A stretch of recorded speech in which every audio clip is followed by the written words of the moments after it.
it's a little fiddly to get back together, and you have to push the spring down from the side, and while you hold that with one hand, you have to get that pin back in, but it's possible. Here's the rebuild kit from Tatanka. Comes with new gaskets, a fair bit of replacement pieces, and all the seals. And then you also get the large diaphragm that goes in the bucket. My old diaphragm was actually okay. I'll probably clean it up and put it in my spares box for future when I have nothing better to do but to change out my servo diaphragm. But I'm gonna bring up the diagram of the servo and I'm gonna start putting it together. So you take all the pieces as they're laid out here, and the seals, you make the open portion go to the left of the screen, and you just stack them as they're laid out with the nylon piece at the bottom. Here's a diagram. Once you have all the pieces slid up into the tower, take it over to a vise, as you see me doing here, and push with all your might, trying to get the nylon piece at the bottom to seat into the tower. Sometimes it'll take a little bit of convincing. I'm looking for my universal tool right now, and here we go. Gently, gently, and seat it on in. You will find that the plunger does go in and out, but because the seals are brand new and the bore is dry, it will need some sort of oil. Brake fluid doesn't like to mix with other oils, so don't put in just regular engine oil or lube oil, but instead put some brake fluid in through one of the openings, and you'll get the slide to go in and out much easier.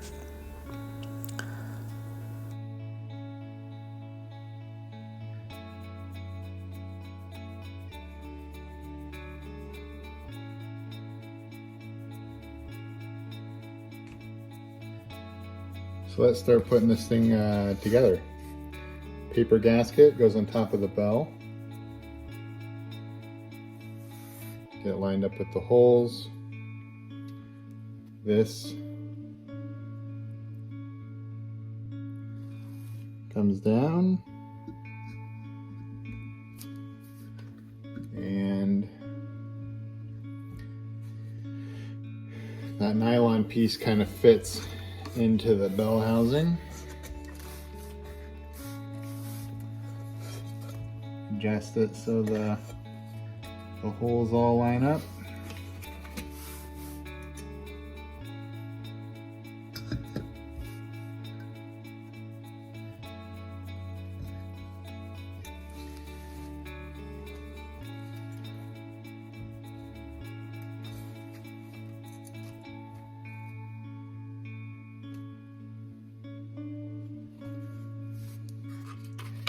And then we put in this heavy metal disc.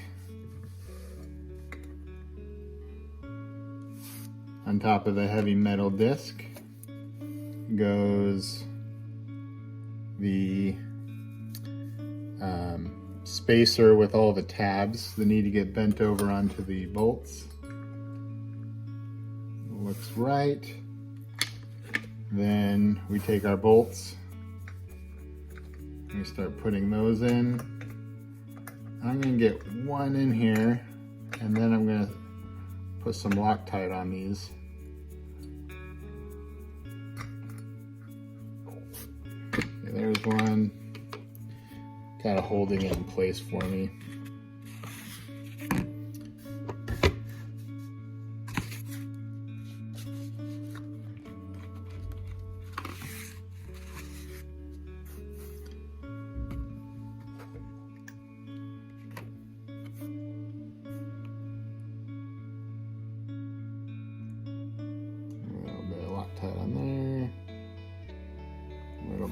Loctite on there.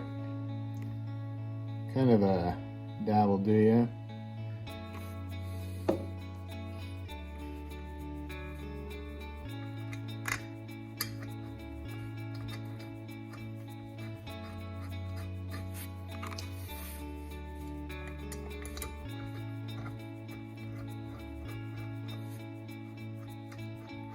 Take out this first one. A little bit of Loctite.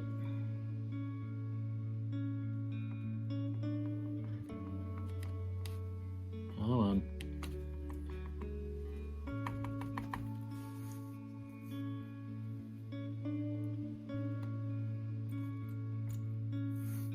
There we go. This is what I use.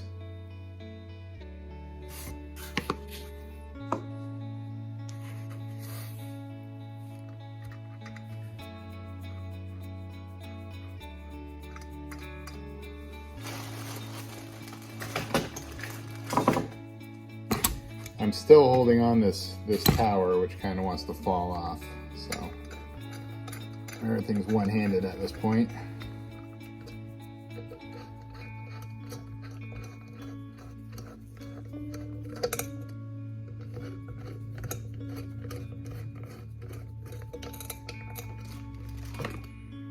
Okay.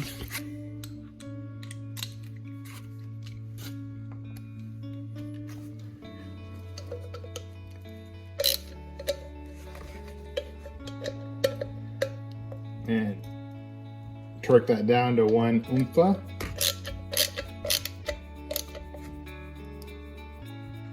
One oompa.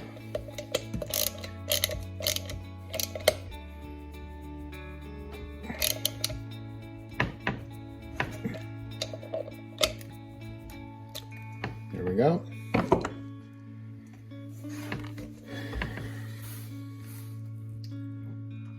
And now I had to loosen these with a screwdriver, but you should be able to bend them down with some pliers because they have them kind of slightly bent up.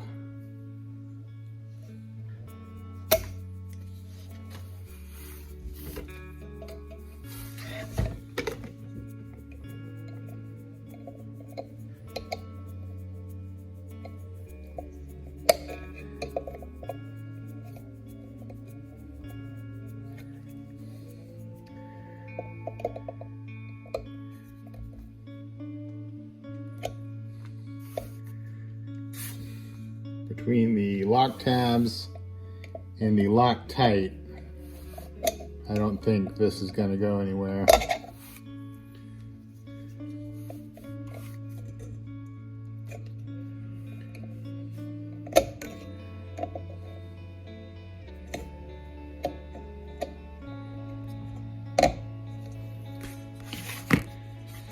And now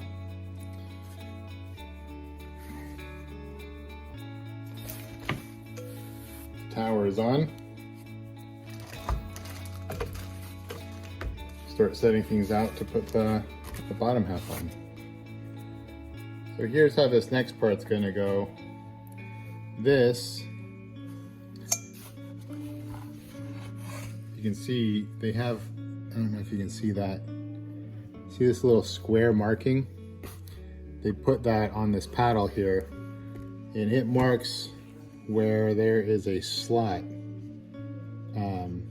in here, and this key goes through there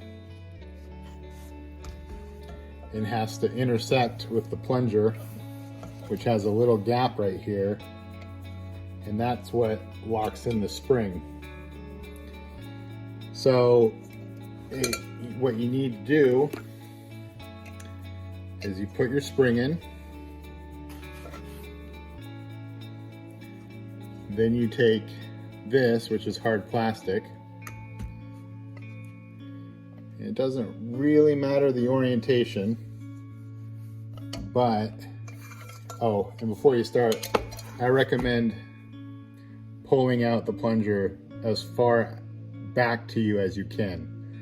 You don't want it way far down because it's just going to make this whole process that much more difficult. So put your spring in place, determine where that slot area is, and then slowly start pushing the plunger down, or start pushing the disc down. And here's the difficult part. This is one of those multi-hand affairs. Oh, and I didn't get it. Try that again.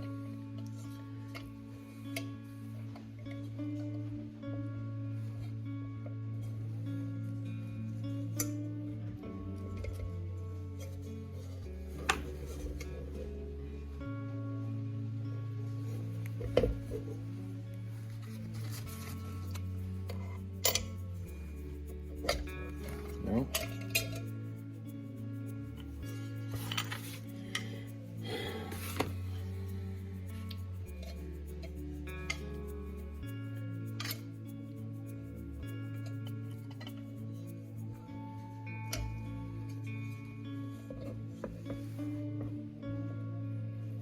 Out the hole.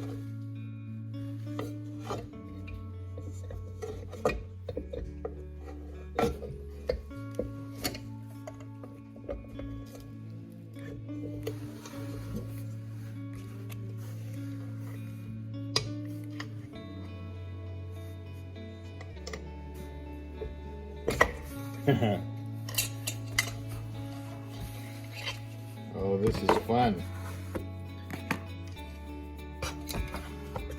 I'm going to bring out the plunger.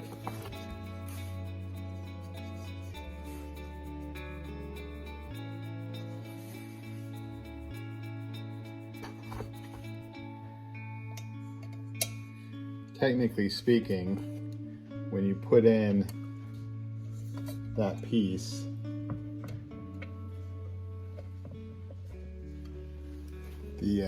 the key, if everything's working correctly, it should just grab the piston, but it's not.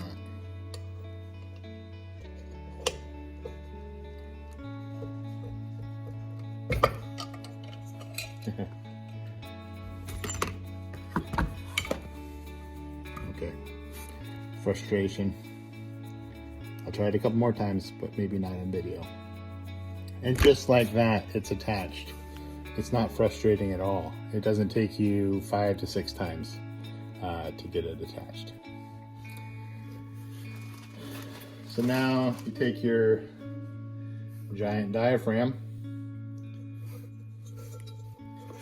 and there's a little raised bit here, and you try to get this on it.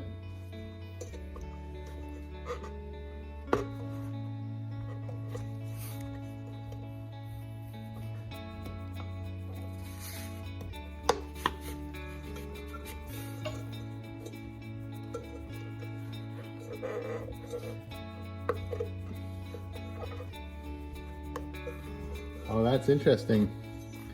So it says right here, whether you can see it or not, Lockheed. That's pretty nice. That means that Tatanka not only got a seal kit for this, they got the official Lockheed seal kit. So it's not just an aftermarket kit that kind of works. It's the real deal. This is diaphragm part number 3818411.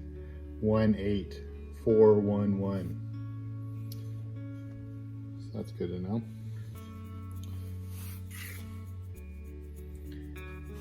Next order of business is putting the bottom part on. Okay, so I've laid it out here. Here's the bottom.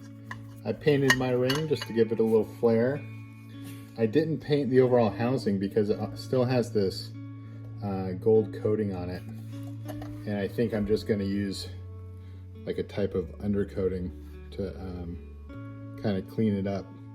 Now what you want to be careful of is that diaphragm needs to fit into the maybe that's a little premature. You want to look all around and make sure that diaphragm is setting down where it needs to be and that it's not tucked in anywhere. And these this area matches up with this too, because if you remember right, there was a vacuum line between this apparatus and this hose down here, so those have to at least roughly align. So looking around, the internal diaphragm is indeed lined up. So now I can put my ring down.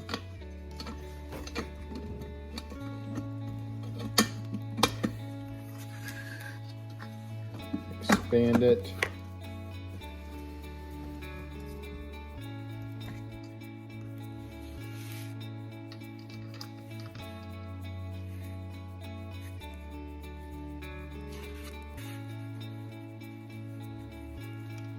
Put washers on.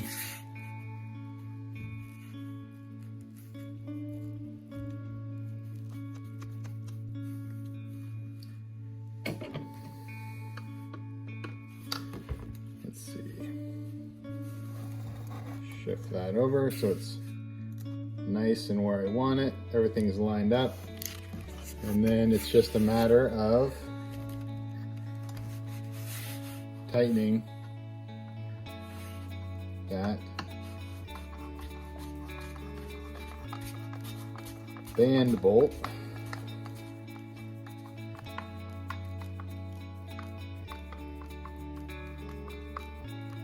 Yeah, so I'm not going to use paint. The other reason is that I put a little bit of brake fluid into this in order to lubricate the new seals. And before this whole process is over, including bleeding of this system, which bleeding means you have to loosen up this bolt, and it's a messy process with these boosters, and brake fluid just dumps over. So it's kind of a waste of time painting this because the brake fluid will inevitably ruin your paint. So I'm going to use fluid film over when everything's done. I'll spray it with brake clean. I'll put fluid film over the outside to keep it from rusting. Maybe my red band will survive, maybe it won't. But my C303, it's nice and I like to keep it nice, but it is not a beauty queen and will do okay if its brake booster is not perfectly sanitary in look and appearance. So that's that. And this is also the label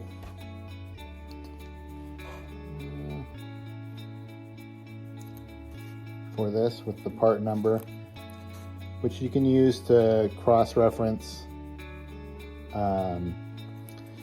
this brake booster. I did look up this particular part number in the Lockheed catalog and looked at other sources besides Tatanka. I just, I'm always looking around, and frankly Tatanka had the best price for the rebuild kit. Everywhere else it was more. It wasn't the same or more, it was more. Now I do like there is a 3-to-1 brake booster which is offered for Land Rovers. The C303 ones are, I think, 5-to-1. They're 4-to-1 or 5-to-1, but they're higher. The 3-to-1 brake booster looks the same, and I think it would function the same. Our vehicles, or the C303s, are the only vehicle I've seen that have redundant brake boosters. They have 2. All other vehicles have 1 for their entire brake system. And I think if you had a 3-to-1 redundant booster system, your brakes would work just fine. And so that's what some people choose to do, because they can buy a brand new booster for that. But seeing as this is, you know, in all accounts better, 5-to-1, 4-to-1, 5-to-1, still better. Rebuilding it isn't that difficult. You know, slightly finicky, but definitely doable on your bench with no special tools. Then, yeah, it's worth it. Those new ones, though, were only $30 or $40 more than the rebuild kit. So it is kind of a decision to make. Brand new for $30 more, or rebuild it. Decisions. So here's our little bullet piece, the little plunger. That too comes, you get a new thing for that. So we're gonna go in and take that off and switch it out.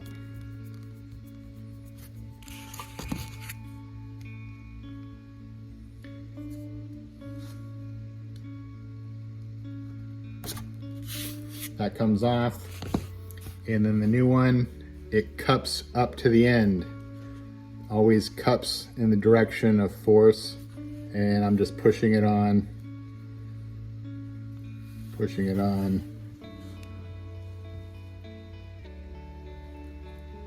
I really should have like a whiteboard or dark backdrop here to make this contrast better, but I don't, so I guess you just have to deal.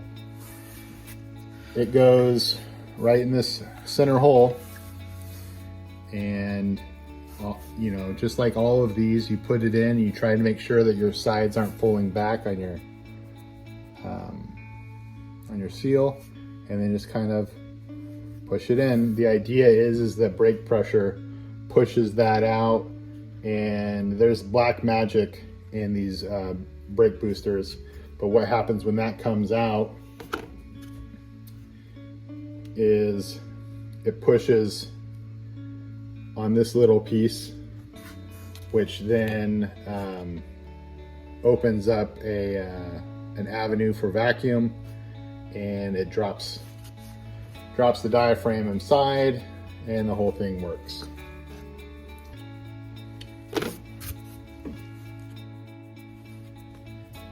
We're going to put our gasket on.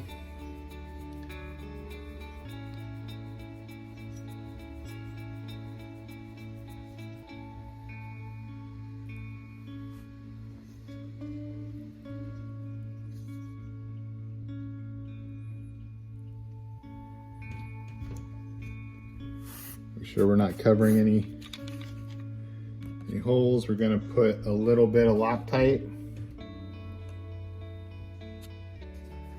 on each of the 3 screws that go in.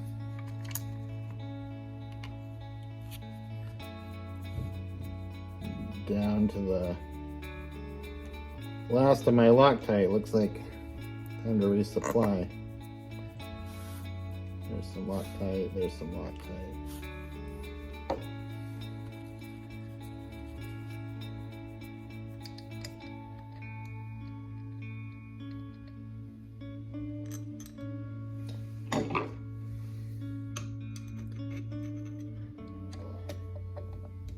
You know, chubby fingers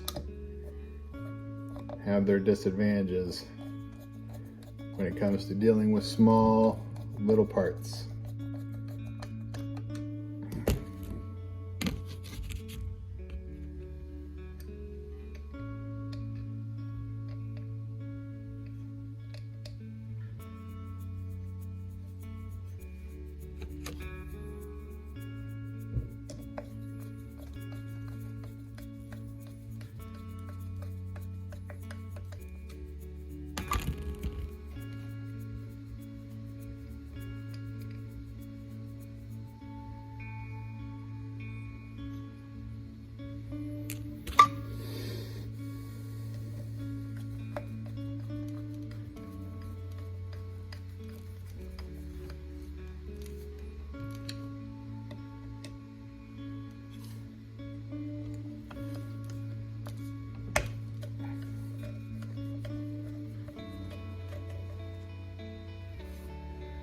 Son of a bitch.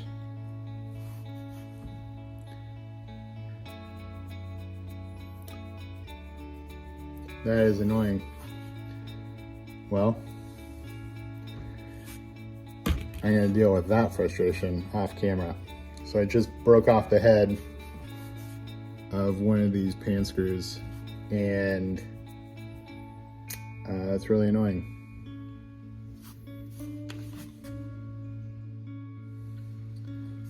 Luckily, the screw gods are smiling on me because I was able to just get enough of a grab on it with some meat on those pliers and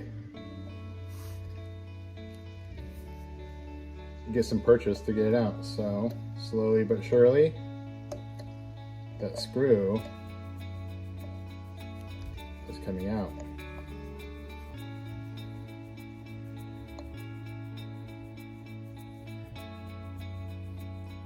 You know, I don't know why I like doing my own mechanics, but every now and then you're faced with some sort of mechanical adversary, and you're able to succeed. That's a feeling of accomplishment, even though I do it to myself. So is it an accomplishment if you're the one that broke it in the first place? Seems like it's just fixing your own mistakes, but regardless, it's a little endorphin rush. Good. But now I need to get some more screws with some more of these bolts, screws, before I proceed. Well, it'll have to do. Sure enough, Lockheed made it a weird screw. It's got the tapered head, and then it's 1/4 inch by 28, and which means it's a fine thread and short. So I had to order them, and they'll be in 4 days. But this will be enough for me to button it up and put it in the car, and then I'll replace them because I can access it from the center hatch. But that's the rebuilt unit, all ready to go in. The only thing left to go on are this one, which lines up with the holes, and then this guy goes on with a pipe between here and here. And I am not going to put that on because it's also got this little spring which goes on the end, which I don't want to lose. So since I have to replace those, since I have to replace this with a proper fitting, I'm not going to install those quite yet. And these ones, you can see the Phillips head's all mangled, so those are going to get replaced at the same time. But this will be enough for me to put it in and bleed the brakes. This up here is what you'd use to bleed it. You have to loosen this and basically watch the brake fluid just kind of ooze out. You get the air out of it, and then you tighten it back up, which is really messy. It's actually one of the reasons why I didn't paint this, is because I was going to be dumping brake fluid over it anyway, and it'd mess up any paint job on it. So what I'll do is I'll bleed the brakes, use some brake cleaner, clean up the spilled brake fluid, and then I'll put some fluid film over the top of it to keep it from rusting. There it is, all rebuilt. All right, here we have the C303 jacked up by the frame, not by the axle. So it flexes the wheels down, which gives you just enough room to place this inside through here.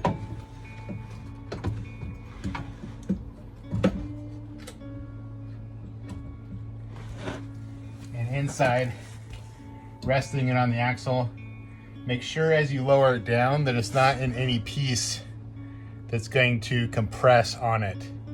You don't want to crush your brand new rebuilt servo. But that gets it in place without having to remove anything. You just jack it up by the frame.